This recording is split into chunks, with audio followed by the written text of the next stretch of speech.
माननीय अध्यक्ष महोदय, सबसे पहले तो मैं माननीय मुख्यमंत्री जी को धन्यवाद देता हूं इस बात के लिए कि उन्होंने किसानों पर चिंता किया, कर्ज माफ किए और अपनी चुनाव घोषणा पत्र में जो 2500 रुपए क्विंटल धान के मूल्य देने का उन्होंने जो वादा किया था उसको पूरा किया।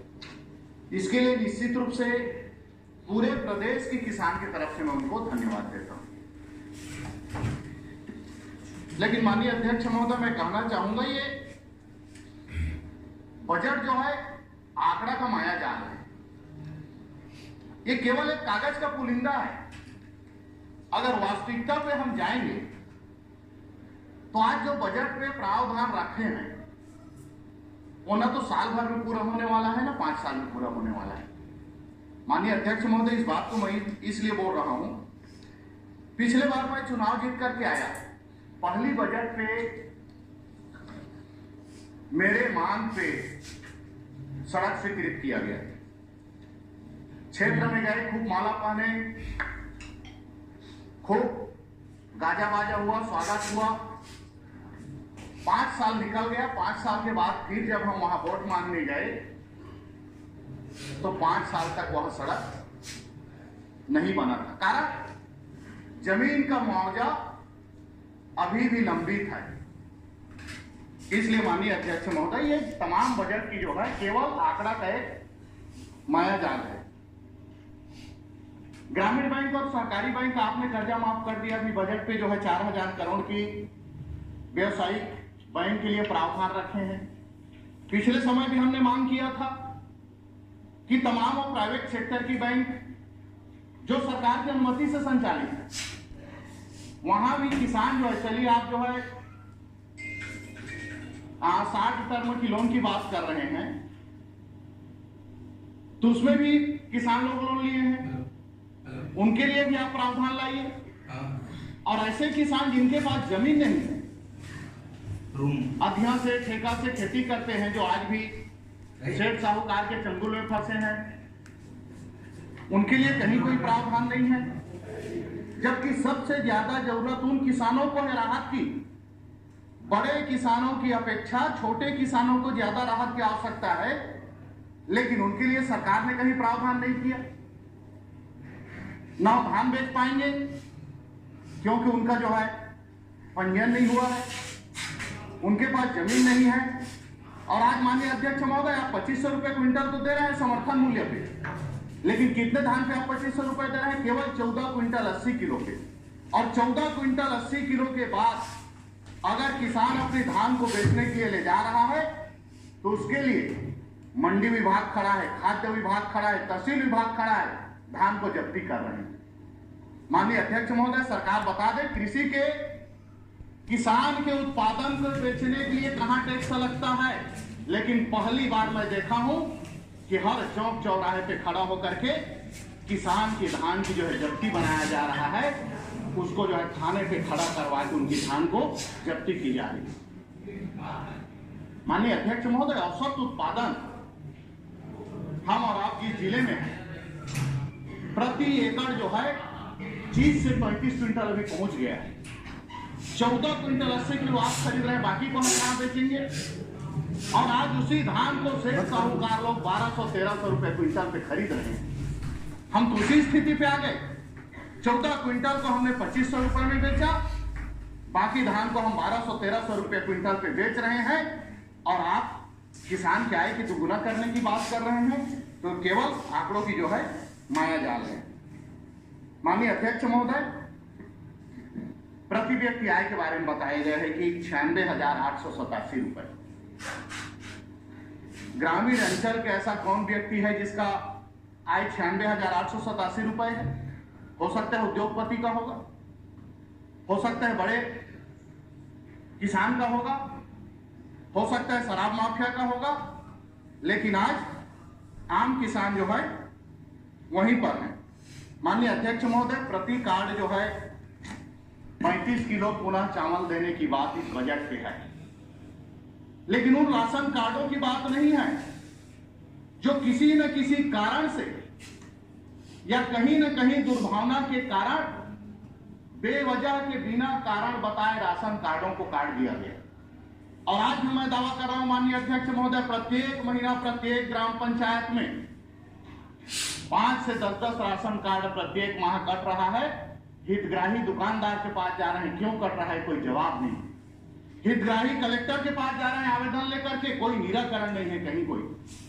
तो राशन कार्डों की क्या है? आप एक तरफ दे तो रहे हैं, लेकिन दूसरी तरफ आप छीन भी रहे हैं। ऐसे में लोग कैसे उम्मीद करेंगे? माननीय अध्यक्ष महोदय, बिजली बिल को हाफ किया गया है 400 यूनिट तक, लेकिन जो लाइन लॉस हो रहा है हमारा 30% से ऊपर की लाइन लॉस हमारा हो रहा है। बिजली की चोरी हो रही है। अगर इन लाइन लॉस और चोरी को हम रोके तो आप तमाम यूनिट को भी जो है आधे दाम पे भी देंगे, तब भी सरकार जो है फायदे पे रहेगा। माननीय अध्यक्ष महोदय, एक ट्रेनिंग पे मैं दिल्ली गया था, वहां सरकार ने अपना वहां भी जो है बिजली बिल आधा किया है।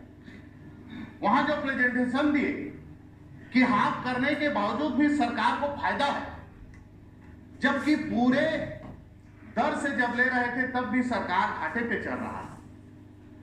तो फायदा होने का कारण हुई है कि उन्होंने लाइन लॉस को जो है रोका और बिजली की चोरी को रोका। एक तरफ हम बिजली बिल हाफ कर देंगे, दूसरी तरफ हमारा लाइन का विस्तार बढ़ गया, सब स्टेशन बढ़ गया, हर गांव में ट्रांसफार्मर बढ़ गया, कंज्यूमर बढ़ गया। लेकिन कर्मचारी की बात करें तो जहां 20 कर्मचारी थे वहां 5-6 कर्मचारी बचे हैं। मेंटेनेंस कैसे होगा? सुविधा कैसे मिलेगा? किसी गांव में अगर लाइट बंद है तो 1-1 सप्ताह तक बंद है, तो ऐसे हाफ करने का कोई औचित्य नहीं है। माननीय अध्यक्ष महोदय, रसोईया के ऊपर सरकार ने सहानुभूति दर्शाया है, लेकिन कैसे सहानुभूति? पंडाल मत लगा, माइक मत लगा, आपको भी हमने कुछ दिया। 1200 की जगह में 1500 रुपए कर दिए हैं।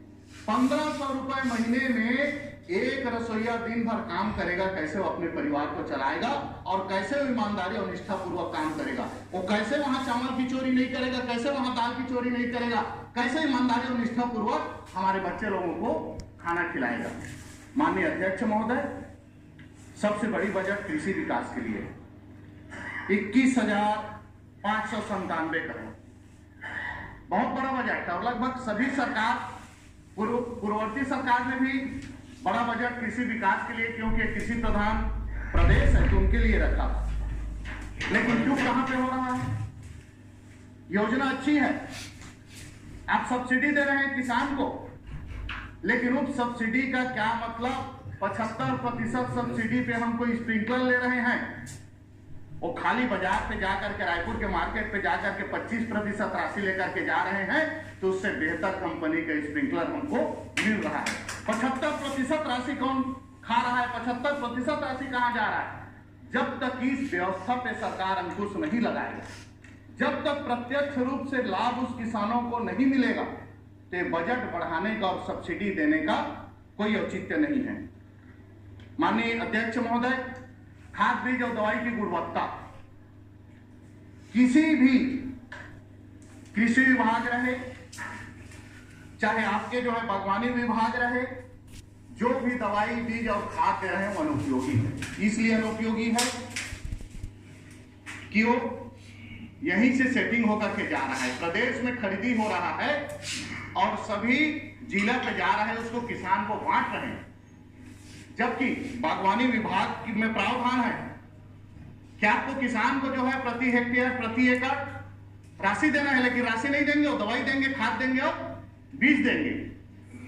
किसान के लिए भी है, जितने प्रदर्शन है उसमें आपको राशि देना है, लेकिन आप राशि नहीं दोगे। इसलिए राशि नहीं दोगे कि आप राशि दोगे तो बाकी का जो बीज का हिस्सा है 75% की यहाँ जो खेल चल रहा है, वो 75% की राशि उनको जो है नहीं मिलेगा।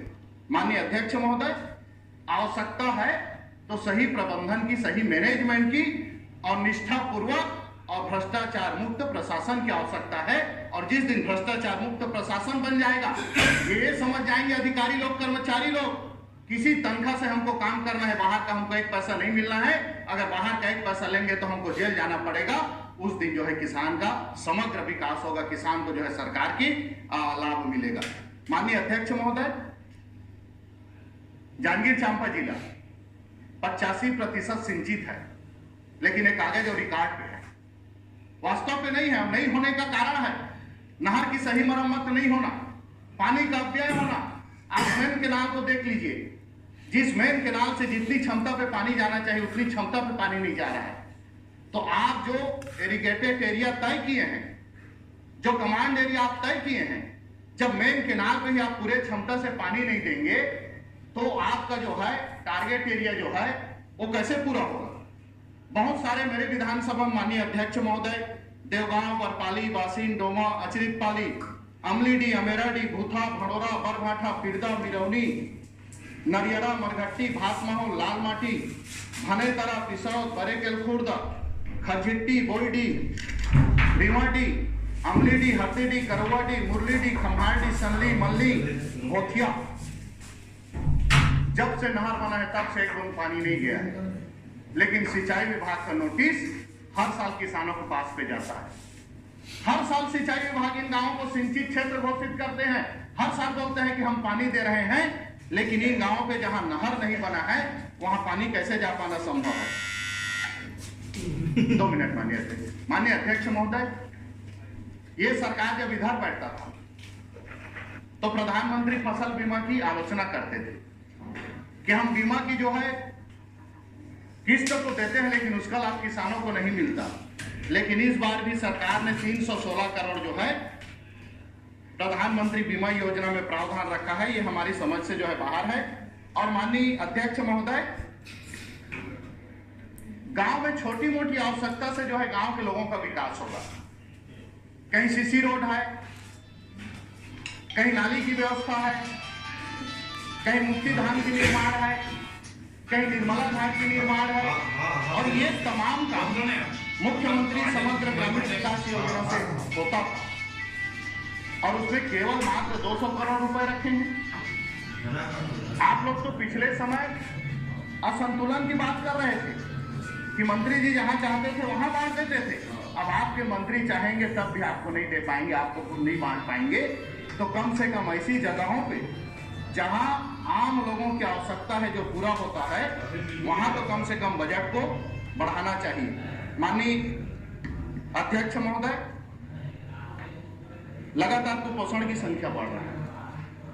महिला बाल विकास बोर्ड द्वारा विभिन्न योजना संचालित है, चाहे रेडी टू ईट की बात करें, गर्भवती महिला को गर्म भोजन की बात करें, मुर्रा लाडू की बात करें, ये तमाम योजना है।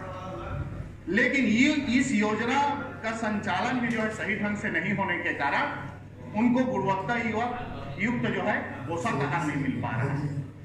आज आप व्यवहारिक तौर पे जाकर के देख लेंगे, रेडी टू ईट जो लेते हैं खाली जाके जानवर को खिलाते हैं, कोई बच्चा उसको खाता नहीं क्योंकि उसमें गुणवत्ता नहीं है। और प्रयोग के लिए भी भेजते हैं, गुणवत्ता में ना भी जाता है तो समूह के ऊपर कोई कार्यवाही नहीं होता।